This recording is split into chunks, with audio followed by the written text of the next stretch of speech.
আলহামদুলিল্লাহি রাব্বিল আলামিন ওয়া সাল্লাল্লাহু ওয়া সাল্লাম আলা নবিয়িনা মুহাম্মদ ওয়া আলা আলিহি ওয়া সাহবিহি আজমাইন। দ্বীনের মৌলিক জ্ঞান অর্জন করা সকলের জন্য ফরজ। আর সবচেয়ে গুরুত্বপূর্ণ হলো আকীদার জ্ঞান, যার মাধ্যমে আমরা আমাদের ঈমানকে বিশুদ্ধ করতে পারি। আর যেহেতু ঈমান বিশুদ্ধ হওয়ার উপর জান্নাত জাহান্নাম নির্ভর করবে, এইজন্য আকীদার জ্ঞান সবচেয়ে গুরুত্বপূর্ণ। আকীদা অধ্যয়নের যাত্রায় আমরা এই বইটি পড়ছি, উসুলুল ঈমান, কোরআন সুন্নাহর আলোকে ঈমানের মৌলিক নীতিমালা।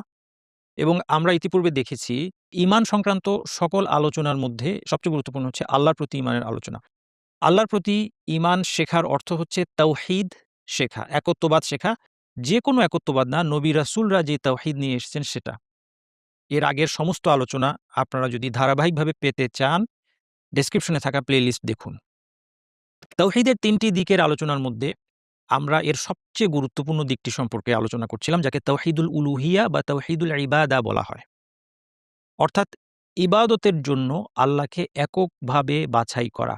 তাওহীদুল ইবাদাই হচ্ছে নবী রাসূলদের দাওয়াতের মূল কথা। অর্থাৎ তারা মৌলিকভাবে নিজ নিজ জাতিকে যে দাওয়াত দিয়েছেন সেটা হচ্ছে, তোমরা এক আল্লাহর ইবাদত করো। তোমরা যদি জানো যে আল্লাহই একমাত্র সৃষ্টি করেন, একমাত্র তিনিই রিজিক দেন, তিনিই পরিচালনাকারী, নিয়ন্ত্রণকারী, জীবন মৃত্যুর মালিক, এই সবকিছু তোমরা জানো এবং স্বীকার করো, তাহলে কিভাবে আল্লাহ ছাড়া অন্য কোনো মাবুদের ইবাদত করবে? এই বক্তব্যটাই নবী রাসূলের দাওয়াতের মূল বক্তব্য ছিল, যেটা আমরা গতদিন দেখেছি কোরআন এবং হাদিসের দলিলের আলোকে। এবং এটা নিয়েই নবী রাসূলদের সাথে তাদের নিজ নিজ জাতির মতবিরোধ ছিল। অবিশ্বাসীরা নবী রাসূলদের সাথে শত্রুতা করেছে এই একটি কারণে, কেন তিনি আমাদেরকে আমাদের সকল মাবুদ বাদ দিয়ে এক আল্লাহর ইবাদতের দিকে আহ্বান জানাচ্ছেন। এজন্য যারাই দাবি করবে যে আমরা নবীর তরিকায় মানুষকে দাওয়াত দিচ্ছি, এরকম দাবি অনেকে করে থাকেন, তাদেরকে খেয়াল রাখতে হবে যে আমার দাওয়াতটা নবীর দাওয়াত তখনই হবে যখন এর শুরুতে থাকবে তাওহীদের আলোচনা, এবং এই তাওহীদের আলোচনা রিপিটেড হবে। শুরুতে থাকবে তাওহীদ, শেষে থাকবে তাওহীদ, এবং এর মাঝখানে দ্বীনের অন্যান্য বিষয়ের আলোচনাও আসবে। কিন্তু সর্বাধিক গুরুত্ব পাবে কোন আলোচনা? সেটা হচ্ছে তাওহীদুল ইবাদা, কারণ এটাই হচ্ছে দ্বীনের মূল মেসেজ। আর এই জায়গায় যদি ত্রুটি থেকে যায়, তাহলে একজন মানুষ কত সালাত আদায় করলো, কত ভালো কাজ করলো, কত আজকার পাঠ করলো, কত সাওম পালন করলো, হজ করলো, উমরা করলো, এর কোনো কিছুই কোনো কাজে আসবে না যতক্ষণ না তাওহীদুল ইবাদা বাস্তবায়ন করার মাধ্যমে ঈমানকে বিশুদ্ধ করা হবে। যেই বইটা থেকে আমরা পড়ছি সেই বইতে তাওহীদুল ইবাদা সম্পর্কে আলোচনাটা অনেক দীর্ঘ, এবং গতদিন আপনাদেরকে আমি দেখিয়েছিলাম যে এই পুরো আলোচনাটাকে তারা ৫টি সেকশনে ভাগ করেছেন। এর মধ্যে আজকে আমরা ২য় সেকশনে আলোচনা শুনব। এই সেকশনের সমস্ত আলোচনা হচ্ছে ইবাদতকে কেন্দ্র করে। ইবাদত কাকে বলে, ইবাদতের রোকন কি, শর্ত কি, এবং বিভিন্ন ধরনের ইবাদত কি কি। ইবাদতের অর্থ, আরবি ভাষায় ইবাদতের অর্থ হচ্ছে নম্র হওয়া, অনুগত হওয়া। অর্থাৎ ইবাদত শব্দটার মধ্যে কারো কাছে আত্মসমর্পণ করা, বিনয়ী হওয়া, বশ্য হওয়া, এই জাতীয় অর্থ রয়েছে। এই জন্য কোনো একটা উট যখন অনুগত হয়, অর্থাৎ সহজেই সে উটের পিঠে চড়া যায়, সে অবাধ্য হয় না, আরবরা একে আরবিতে বলে বাঈর মুআব্বাদ। মুআব্বাদ শব্দটা ইবাদা শব্দের সাথে সংশ্লিষ্ট, অর্থাৎ উটটা অনুগত। অথবা কোনো একটা পথ, যে পথ দিয়ে সবসময় মানুষ চলাচল করে, যেহেতু সে সবসময় পদদলিত হচ্ছে, পায়ের নিচে থাকছে, এজন্য সেই পথটাকে বলা হয় তরিকুন মুআব্বাদ। শরীয়তের পরিভাষায় ইবাদত হচ্ছে আল্লাহ তাআলা ভালোবাসেন এবং পছন্দ করেন এমন সকল প্রকাশ্য অপ্রকাশ্য কথা ও কাজ। প্রকাশ্য কথা মানে মুখের কথা, অথবা অপ্রকাশ্য। অপ্রকাশ্য কথাটা কি? অন্তরের বিশ্বাস, চিন্তাভাবনা, এগুলো হচ্ছে অপ্রকাশ্য কথা। প্রকাশ্য কাজ হচ্ছে অঙ্গ-প্রত্যঙ্গের কাজ। আর অপ্রকাশ্য কাজ বলতে বোঝানো হচ্ছে যেটা দেখা যায় না, অন্তরের কাজ। যেমন আল্লাহকে ভালোবাসা, ভয় করা, আল্লাহর কাছে আশা করা ইত্যাদি, এগুলো অন্তরের কাজ। এগুলোকে অপ্রকাশ্য কাজ বলা হচ্ছে। তাহলে প্রকাশ্য বা অপ্রকাশ্য সকল কথা এবং কাজ যেটা আল্লাহ ভালোবাসেন, আল্লাহ পছন্দ করেন, আল্লাহর অ্যাপ্রুভাল অথবা আদেশ রয়েছে এর ব্যাপারে, এই সবগুলোই ইবাদত শব্দের আওতায় আসবে। এই ইবাদতের ৩টি ভিত্তি রয়েছে: ভালোবাসা, আশা এবং ভয়। আল্লাহর প্রতি ভালোবাসা থাকতে হবে। আল্লাহ তাআলা বলছেন, ওয়াল্লাযিনা আমানু আশাদ্দু হুব্বান লিল্লাহ। যারা ঈমান এনেছে তারা আল্লাহকে সর্বাধিক ভালোবাসে। চূড়ান্ত ভালোবাসা, যেই ভালোবাসা ইবাদত পর্যায়ের, সেটা শুধুমাত্র আল্লাহর জন্য হতে হবে, এবং এটা ইবাদতের একটা মূল ভিত্তি। তেমনি আল্লাহ সুবহানাহু ওয়া তাআলার প্রতি পরিপূর্ণ আশা পোষণ করতে হবে। ওয়া ইয়ারজুনা রাহমাতাহ। আল্লাহ তাআলা বলছেন তারা তার দয়া প্রত্যাশা করে। ওয়া ইয়াখাফুনা আযাবাহ। ৩ নম্বর হচ্ছে ভয়, এবং তারা তার শাস্তিকে ভয় করে। অর্থাৎ এই ভালোবাসা, ভয় এবং আশা একসাথে অন্তরে থাকা অবস্থায় আল্লাহর ইবাদত করতে হবে। কেউ যদি আল্লাহকে শুধু ভালোবাসে, অনেকে দাবি করেন আল্লাহকে ভালোবাসি, কিন্তু সে আল্লাহকে ভয় না করে, তাহলে সে বেপরোয়া হয়ে উঠবে, সে আল্লাহর অবাধ্য হবে এবং একসময় ঈমানের গণ্ডি ছাড়িয়ে অবিশ্বাসের গণ্ডিতে চলে যাবে। এজন্য ভয় ছাড়া শুধু ভালোবাসা অথবা শুধু আশা বিপজ্জনক। এর বিপরীতে কেউ যদি আল্লাহকে শুধুই ভয় করে কিন্তু ভালো না বাসে এবং আশা না করে, সে হতাশা এবং ঘৃণার দিকে চলে যাবে, যেটা তার ইবাদতের উপযোগী অবস্থাটাকে নষ্ট করে দিবে। কারণ হতাশাও এক ধরনের বিভ্রান্তি। আল্লাহ সুবহানাহু ওয়া তাআলার রহমত থেকে হতাশ হওয়া কখনোই সমীচীন নয়। এই ৩ টি অবস্থা অন্তরে নিয়ে আল্লাহর ইবাদত করতে হবে। এর খুব সুন্দর প্রমাণ হচ্ছে সূরা আল ফাতিহা। সূরা আল ফাতিহায় যখন আমরা বলছি ইয়াকা না'বুদ, আমরা একমাত্র আল্লাহর ইবাদত করি, তার আগে কি বলছি দেখুন, আলহামদুলিল্লাহি রাব্বিল আলামিন। সমস্ত প্রশংসা রব্বুল আলামিন আল্লাহর।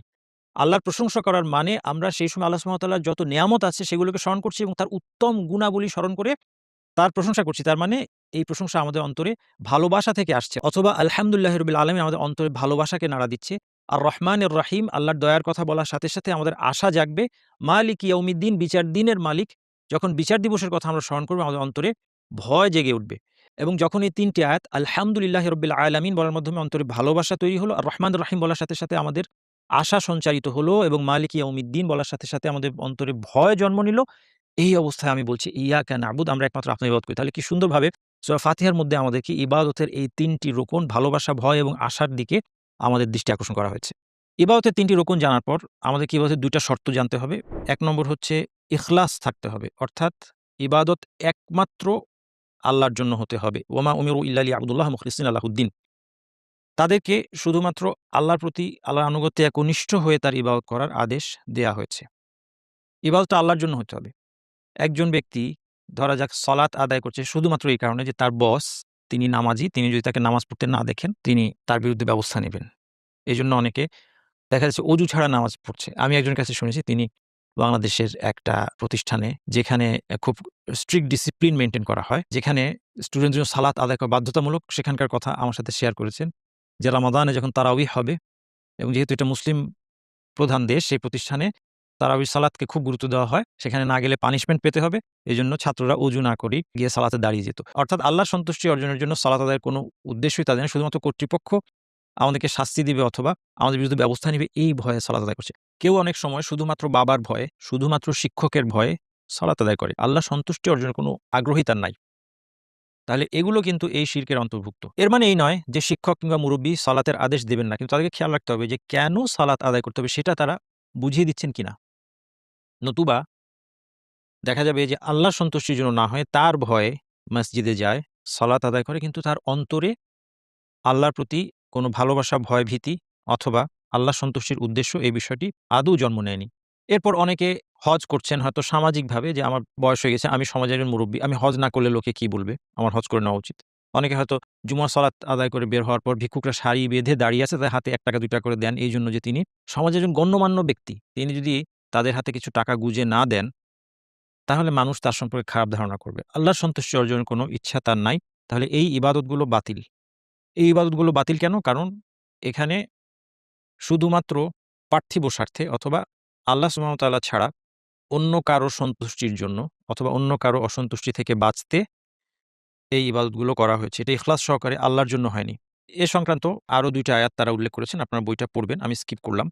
ইবাদত কবুলের দ্বিতীয় শর্ত হলো রাসূলুল্লাহ সাল্লাল্লাহু আলাইহি ওয়াসাল্লামের শেখানো পদ্ধতিতে ইবাদত করতে হবে। ওয়া মা আতাকুমুর রাসূলু ফাখুযুহু ওয়া মা নাহাকুম আনহু ফান্তাহু। রাসূল তোমাদেরকে যা দিয়েছেন তা গ্রহণ করো, এবং যা হতে তোমাদেরকে নিষেধ করেছেন তা থেকে তোমরা বিরত থাকো। রাসূলের শেখানো পথে ইবাদত করতে হয়, আমাদের মন গড়া পদ্ধতিতে নয়। এজন্য এখানেও জ্ঞান অর্জনের গুরুত্ব আমরা বুঝতে পারি যে, যেকোনো ইবাদত, সেটা সালাত হোক, সাওম হোক, হজ, যাকাত অথবা অন্যান্য যেকোনো ইবাদত করার আগে আমাদেরকে শিখতে হবে যে কোরআন হাদিসে কিভাবে ইবাদতটা করতে শেখানো হয়েছে। ফালা ওয়া রাব্বিকা লা ইউমিনুন, কিন্তু না, আপনার রবের শপথ, তারা ততক্ষণ ঈমানদার হবে না। হাত্তা, ৩ টা শর্ত, হাত্তা ইউহাক্কিমুকা ফীমা শাজারা বাইনাহুম, তাদের সকল মতবিরোধের ক্ষেত্রে আপনাকে ফয়সালাদাতা হিসেবে, হুকুমদাতা, বিধানদাতা হিসেবে আপনাকে যতক্ষণ না তারা বাছাই করে। অর্থাৎ মতবিরোধ নিরসনের জন্য আপনার কাছে আসবে। আপনার সিদ্ধান্ত কি? যেকোনো বিষয় মতভেদ। মানুষের ধন সম্পদ নিয়ে যে পারস্পরিক বিরোধ, সেটা হতে পারে, অথবা ইবাদত নিয়ে, সালাতটা কিভাবে আদায় করব? তিনি বলছেন এভাবে, আমি বললাম এভাবে। আমার দুজনের মধ্যে মতবিরোধ হয়ে গেল। আমাদেরকে ফিরে আসতে হবে সুন্নায় কি আছে? নবী মুহাম্মদ সাল্লাল্লাহু আলাইহি ওয়াসাল্লাম কিভাবে দেখিয়েছেন, কিভাবে পড়েছেন, কিভাবে বলেছেন। সুম্মা লা ইয়াজিদু ফি আনফুসিহিম হারাজাম মিম্মা কাদাইতা। দ্বিতীয় শর্ত হচ্ছে ঈমানদার হওয়ার শর্ত। রাসূল সাল্লাল্লাহু আলাইহি ওয়াসাল্লামকে ফয়সালা দানকারী, সিদ্ধান্ত দানকারী হিসেবে মেনে নেয়ার পর তিনি যেই সিদ্ধান্ত দিবেন সে ব্যাপারে অন্তরে কোনো অস্বস্তি থাকতে পারবে না। যেমন আমার কাছে যদি সাব্যস্ত হয়, সুন্নায় কোনো কিছু আছে, আমি নিশ্চিত হলাম যে নবী মুহাম্মদ সাল্লাল্লাহু আলাইহি ওয়াসাল্লামের বক্তব্য এটা, আমি নিশ্চিত হলাম। এরপর যদি আমার অন্তরে অস্বস্তি থাকে যে কিন্তু রাসূলুল্লাহ সাল্লাল্লাহু আলাইহি ওয়াসাল্লামের বক্তব্য আমার উস্তাদের বক্তব্যের বিপরীত হয়ে গেছে, আকাবিরদের বক্তব্যের বিপরীত হয়ে গেল, কোনো বুজুর্গের কথার সাথে মিলছে না, তাহলে কিভাবে আমি এটা করব? এই অস্বস্তি থাকতে পারবে না। এই অস্বস্তি ঈমানের বিপরীত বিষয়। যখন আমি সিওর হয়ে যাব, আমি যদি নিশ্চিত হতে না পারি সেটা ভিন্ন কথা। কিন্তু আমি যদি নিশ্চিত হয়ে যাই যে নবী মুহাম্মদ সাল্লাল্লাহু আলাইহি সাল্লাম এ কথাই বলেছেন, এটাই শিখিয়েছেন, এরপর আমার আর কোনো ধরনের অস্বস্তি থাকলে চলবে না।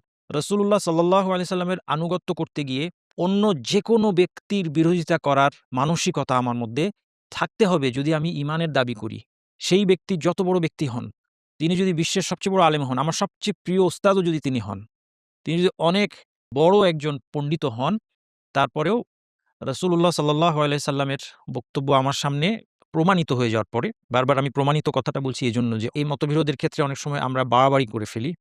হয়তো একটা হাদিসের অর্থ নিয়ে অথবা সে হাদিসটা সহি কিনা সেটা নিয়ে ২ জনের মধ্যে মতভেদ হচ্ছে। কেউই রাসূলুল্লাহ সাল্লাল্লাহু আলাইহি সাল্লামের বিরোধিতা করতে চাচ্ছেন না। তো সেই বিষয়টাকে এত বড় করে দেখানোর দরকার নেই। আমরা অনেক সময় আমার সাথে একজন একমত না হলেই তাকে বলে বসি যে, "তুমি নবীর হাদিসকে অস্বীকার করছো।" আসলে হয়তো সে হাদিসকে অস্বীকার করতে চাচ্ছে না। কিন্তু কোনো কারণে হয় সে এই হাদিসটাকে মনে করছে যে এই হাদিসটা দুর্বল। রাসূল সাল্লাল্লাহু আলাইহি ওয়াসাল্লাম থেকে এটা সাব্যস্ত হয়নি, অথবা সে হাদিসের অর্থটা অন্যান্য হাদিসের আলোকে ব্যাখ্যা করতে গিয়ে মতবিরোধটা হচ্ছে। রাসূলুল্লাহ সাল্লাল্লাহু আলাইহি ওয়াসাল্লামের কথা শুনতে হবে কি হবে না, সেটা নিয়ে মতভেদ নয়। মতভেদ হচ্ছে এই বিষয়ে যে এটা আসলেই রাসূল সাল্লাল্লাহু আলাইহি ওয়াসাল্লামের বক্তব্য হিসেবে সাব্যস্ত হয়েছে কিনা, অথবা হয়ে থাকলে এর অর্থটা কি, রাসূল সাল্লাল্লাহু আলাইহি ওয়াসাল্লাম ঠিক কি বুঝিয়েছেন, সেখানে কিছুটা মতভেদ হতে পারে। কিন্তু যখন আমরা নিশ্চিত হয়ে যাব যে এই মাসআলায় রাসূল সাল্লাল্লাহু আলাইহি ওয়াসাল্লামের এটাই সিদ্ধান্ত, এটা মেনে নিতে অন্তরে সামান্যতম অস্বস্তি থাকতে পারবে না, এবং এই সিদ্ধান্ত মেনে নেয়ার কারণে আমার উস্তাদ অথবা আমার আকাবির, বুজুর্গ, আমার মাযহাব যেটাই বলেন, এর বিরোধিতা করতে আমার অন্তরে বিন্দুমাত্র যদি অস্বস্তি থাকে, তাহলে আমার ঈমান প্রশ্নবিদ্ধ হয়ে পড়বে। ৩ নম্বর শর্ত হচ্ছে ওয়ায়ুসাল্লিমু তাসলিমা, পরিপূর্ণভাবে এর আনুগত্য করতে হবে। নবী সাল্লাল্লাহু আলাইহি ওয়াসাল্লাম বলেন, "মান আহদাসা ফি আমরিনা হাযা মা লাইসা মিনহু ফাহুয়া রাদ", যে ব্যক্তি আমাদের এই দ্বীনে নতুন কিছু উদ্ভাবন করবে, যা এর অন্তর্গত নয়, সেটা প্রত্যাখ্যাত হবে, সেটা গ্রহণযোগ্য হবে না। কোনো ইবাদত যদি এমন পদ্ধতিতে করা হয় যেটা নতুন কোনো পদ্ধতি, কোরআন হাদিসের মাধ্যমে পাওয়া যায় না, রাসূল সাল্লাল্লাহু আলাইহি ওয়াসাল্লামের শেখানো পথের মধ্যে পাওয়া যায় না, তার সাহাবীদের বক্তব্যের মধ্যে পাওয়া যায় না, তাহলে সেই ইবাদতটা বাতিল হবে। এর জন্য একজন ব্যক্তি সওয়াব তো পাবেই না, বরং বেদাত করার কারণে সে গুনাহগার হয়ে যাবে। তাহলে এই ২ টা ইবাদত কবুলের গুরুত্বপূর্ণ শর্ত। এরপর তারা এ সংক্রান্ত আরো কিছু আয়াত উল্লেখ করেছেন, এটাও আমি স্কিপ করে গেলাম।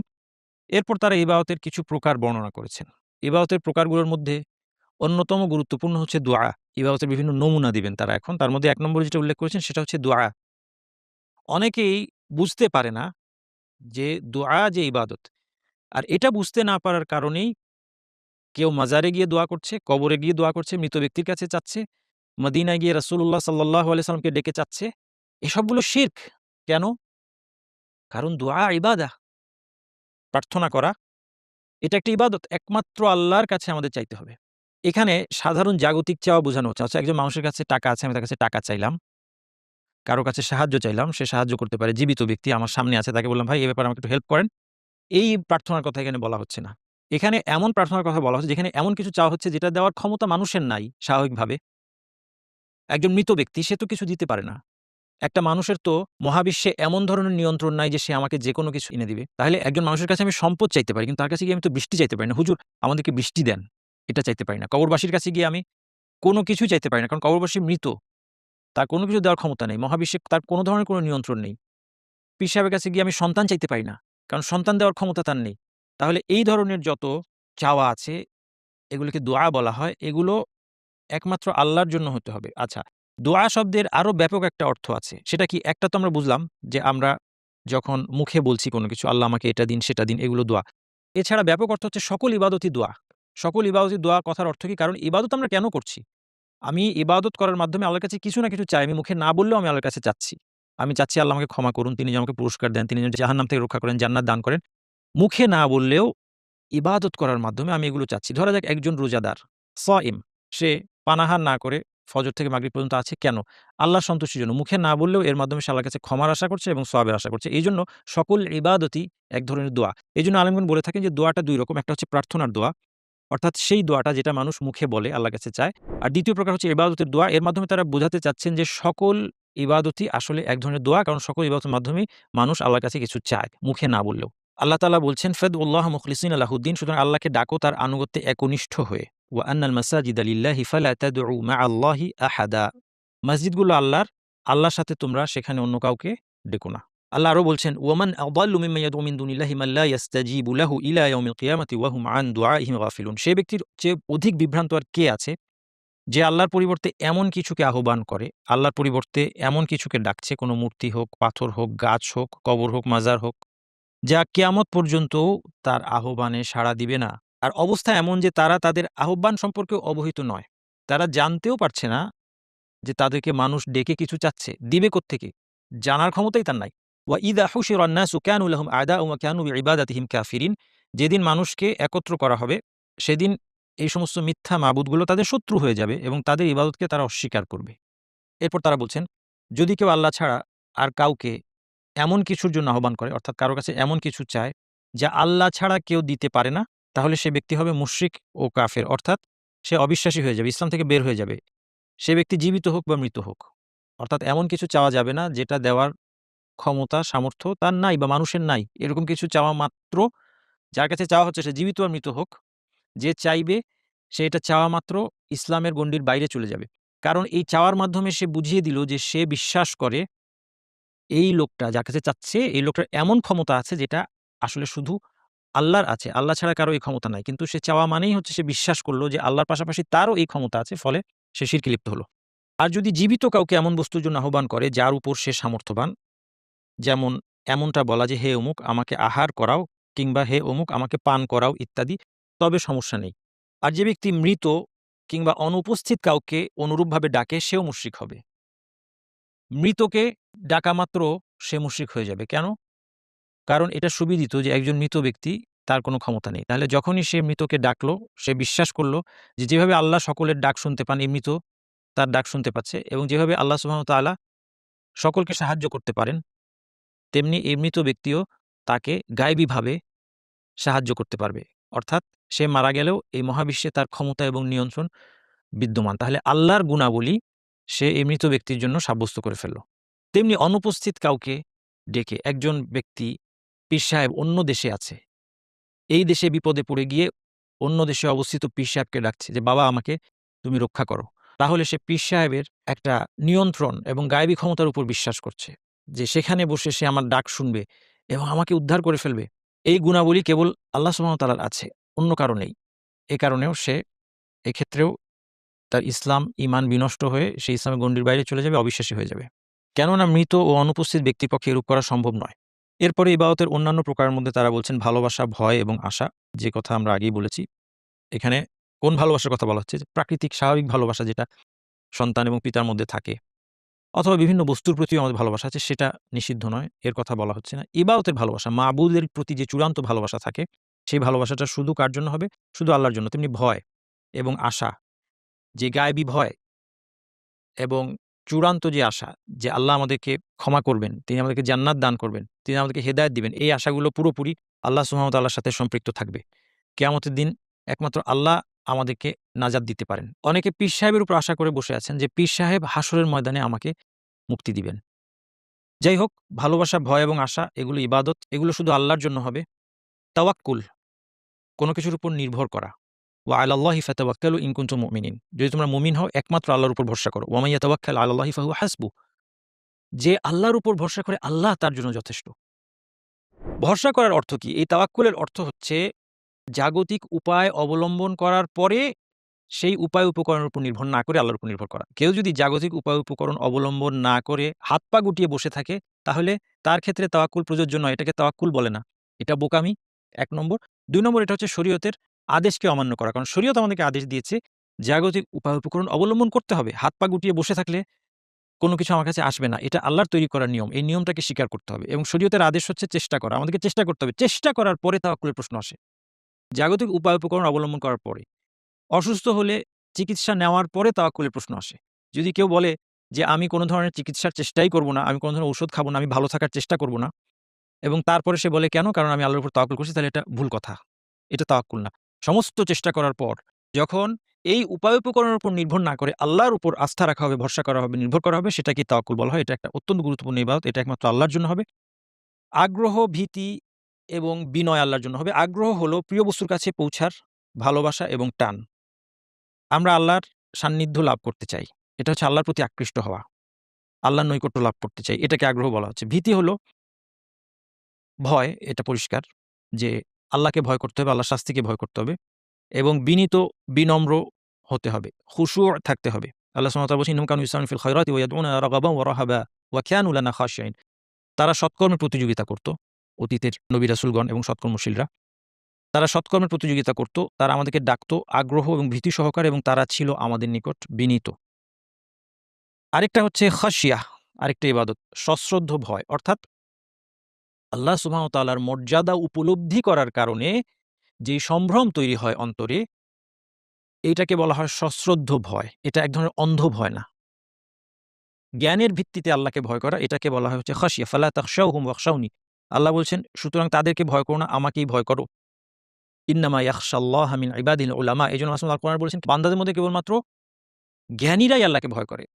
এই যে ভয়টা, এটা হচ্ছে খাশিয়া। আমরা যখন আল্লাহ সুবহানাহু ওয়া তাআলার মর্যাদা উপলব্ধি করতে পারব, তার অবাধ্যতা করা যে কত ভয়াবহ একটা কাজ, এটা উপলব্ধি করে তার অবাধ্যতা থেকে বিরত থাকা, এই জিনিসটাকে খাশিয়া বলা হয়। এর একটা উদাহরণ দিলে আপনার জন্য বুঝতে সুবিধা হবে। অনেক সময় একদল লোকের মাঝে একজন আলেম এসেছেন, কিন্তু তাকে কেউ চেনে না। ফলে দেখা গেল যে লোকজন তার সামনে একটা সংযত, আদবপূর্ণ আচরণ, এটা কেউ খেয়াল করছে না। সবাই হইচই করে নিজেদের মধ্যে কথাবার্তা বলছে। কিন্তু হঠাৎ তার একজন ছাত্র সেখানে এসে দেখল যে তার উস্তাদ উপস্থিত। আসসালামু আলাইকুম। উস্তাদকে সালাম দিয়ে, "উস্তাদ, আপনি এখানে এসেছেন।" দুজনের কথোপকথনে আশেপাশের মানুষ এখন বুঝে গেল যে ইনি একজন বড় আলেম। তখন কি হয়? এই জায়গায় সবাই তাদের গলার স্বর নিচু করে ফেলে। তখন তারা হইচই করা অথবা এই আলেমের সামনে কোনো অসংযত আচরণ করা থেকে বিরত থাকে। এই যে তাদের মধ্যে একটা সম্ভ্রমের জন্ম নিল, সেটা কিসের থেকে? যে মুহূর্তে তারা বুঝতে পারল যে এই ব্যক্তি একজন সম্মানিত ব্যক্তি, একজন আলেম, তাকে সম্মান প্রদর্শন করতে হবে। এটা হচ্ছে আল্লাহ সুবহানাহু ওয়া তাআলার ক্ষেত্রে যখন আল্লাহ সুবহানাহু ওয়া তাআলার মর্যাদা উপলব্ধি করার কারণে আল্লাহকে কেউ ভয় করবে, সম্ভ্রম রাখবে। এজন্য তারা এর নাম দিয়েছেন সশ্রদ্ধ ভয়, খাশিয়া। এটা এক ধরনের ইবাদত। ইনাবাহ বা প্রত্যাবর্তন করা, অর্থাৎ তওবা করে বারবার আল্লাহর আনুগত্যের দিকে ফিরে আসা। ওয়া আনিবু ইলা রাব্বিকুম ওয়া আসলিমু লাহু। তোমরা তোমাদের প্রতিপালকের দিকে ফিরে আসো এবং তার নিকট আত্মসমর্পণ করো। এটাও একটা ইবাদত। ইস্তিআনা, সাহায্য চাওয়া। ইস্তিআযা, আশ্রয় চাওয়া। ইস্তিগাসা, উদ্ধারের জন্য, বিপদ থেকে উদ্ধারের জন্য আবেদন করা। এই সবগুলো, এগুলো দুআর বিভিন্ন প্রকারভেদ। এই সবগুলো একমাত্র আল্লাহর জন্য হবে। এরপর যবেহ করা, মানত করা, এই সবকিছু একমাত্র আল্লাহর জন্য হবে। কোনো কবর, মাজার, অলি, পীর, দরবেশ, খানকা, দরগা এসবের জন্য যবেহ করা কিংবা মানত করা যাবে না। করলে সেটা শিরক হবে। কুল ইন্না সলাতি ওয়া নুসুকি ওয়া মাহইয়ায়া ওয়া মামাতি লিল্লাহি রাব্বিল আলামিন। বলুন, আমার সালাত, আমার কুরবানি, আমার জীবন, আমার মৃত্যু রব্বুল আলামিন আল্লাহর জন্য। ফাসাল্লি লিরাব্বিকা ওয়ানহার। সুতরাং আপনি আপনার রবের উদ্দেশ্যে সালাত আদায় করুন এবং যবেহ করুন। তাহলে আমরা দেখলাম যেটা যে ইবাদত অন্তরের ইবাদত হতে পারে, যেমন ভালোবাসা, ভয়, আশা, আল্লাহর দিকে ফিরে আসা, সশ্রদ্ধ ভয়, ভীতি, তাওয়াক্কুল। ইবাদত জিহ্বার ইবাদত হতে পারে, যেমন আল্লাহর প্রশংসা করা, লা ইলাহা ইল্লাল্লাহ বলা, তাসবিহ পাঠ করা, ইস্তিগফার করা, কোরআন তিলাওয়াত, দোয়া ইত্যাদি। এবং ইবাদত অঙ্গ-প্রত্যঙ্গের দ্বারা হতে পারে, যেমন সালাত, সিয়াম, যাকাত, হজ, সাদাকা, জিহাদ ইত্যাদি। এই সকল প্রকার ইবাদত পুরোটাই একমাত্র আল্লাহর জন্য হবে। এতে আল্লাহ ছাড়া অন্য কারো কোনো অংশ থাকবে না। এটাই হচ্ছে তাওহীদুল ইবাদার কনসেপ্ট। এটাই হচ্ছে লা ইলাহা ইল্লাল্লাহ, এই ঘোষণার মূল মেসেজ। আল্লাহ সুবহানাহু ওয়া তাআলা আমাদেরকে বোঝার এবং আমল করার তৌফিক দান করুন। সুবহানাকাল্লাহুম্মা ওয়া বিহামদিকা আশহাদু আল্লা ইলাহা ইল্লা আনতা আস্তাগফিরুকা ওয়া আতুবু ইলাইক।